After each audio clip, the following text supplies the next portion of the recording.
Kim here with Whiny Women, and I'm doing a wine review. I think I'm on a record, going for a bottle a night. I think it might be catching up with me, but I just, sometimes you just have those wine moods where it's just like you go a whole week maybe without having, and then you have to go a whole week with having some. So I think what it is, I'm preparing for my wine tasting that I'm going to go to this weekend. So, wine tasting the wine tastings, I might end up at 3 or 4 different places, but wine tastings it's a big deal. You got to prep for those things, so I'm getting my tolerance level up, I guess is what I want to say. But anyway, tonight we're going to have, those Bertolli meals. This is, I think it's this farfalle and chicken or something. It's got spinach. It's my favorite.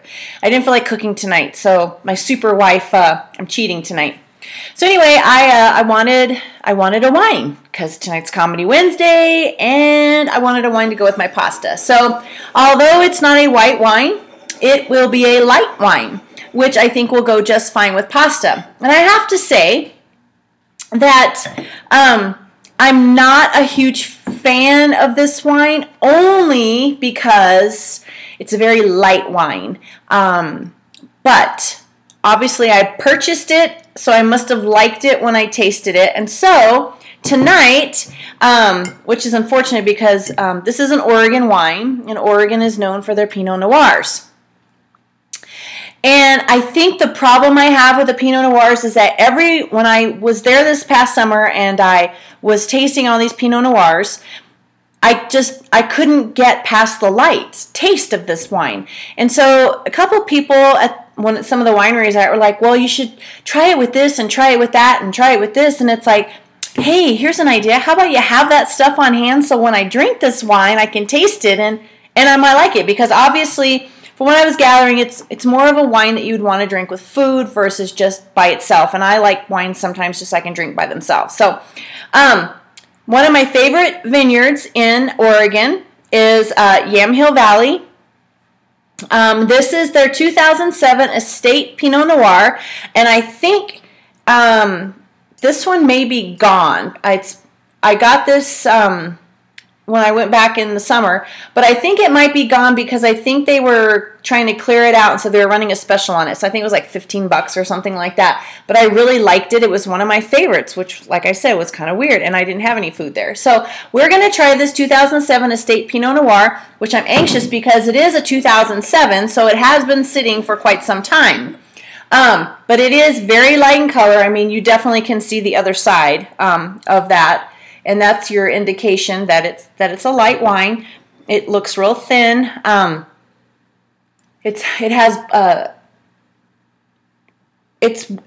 oaky. You can smell like earth, and it's like burnt. But you can smell like some vanilla, which would be from the oak, obviously. I smell like some berries. I think maybe black cherry. What is that? Like pencil lead. Like people describe things as pencil lead. I have to ask that question because it's like, how do you know what pencil lead smells like unless you've smelled some pencil lead? That's why they put the warning labels on things, because they tell people not to do things because people have actually done those things, so they have to warn other people not to do them. But this one has it's like a barrel smell. Woodsy, oaky, like earthy, maybe gunpowderish, flint kind of smell. Okay, let's taste.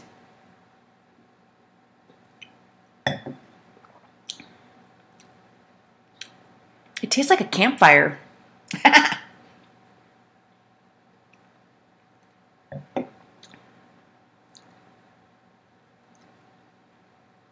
It's got tannins. It's very light. I mean, as soon as it hits my tongue, it's almost like having a glass of water. It just kind of flows to the side.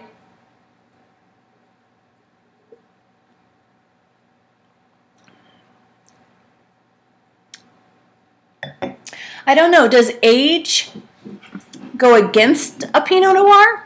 I would think that it would be And maybe it just needs to sit, and maybe I'll have to do a supplement video because this is going to take me a little while to drink because I have to do dinner and stuff. So I let it breathe for like 45 minutes. So I thought I poured it in the glass and just let it breathe. So maybe I thought that would help out, but it's kind of tight.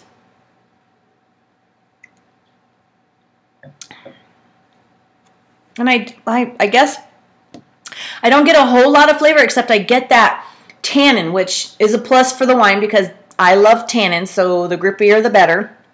I taste that oakiness and like that campfire-ish gunpowder type thing, which is fine. It's just light. I'm just having a hard time with the light. But, I bet if I have my pasta tonight, it'll probably taste really good with my pasta because I'll actually have food with it. And so maybe that's the difference. So I might have to do a supplemental video to tell you what it tasted like with my food because maybe it'll taste, maybe I'll get a better taste on this. So, but anyway, regardless of that, Linda at Yamhill, she's the tasting room manager. She is quite the funny lady. So if you're out there in Oregon, you're real close, go see her. If not, you guys can check out my website, winywomen.com, and you can get to them, and that way you can get a bottle of this wine. I still love Yamhill.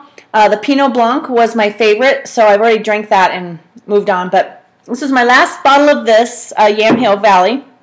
So anyway, I hope you guys have a good evening, and I don't know, it's kind of chilly here. It's probably warm across the United States somewhere else. So whatever weather you're having, have a good night, and I'll see you next time. Cheers.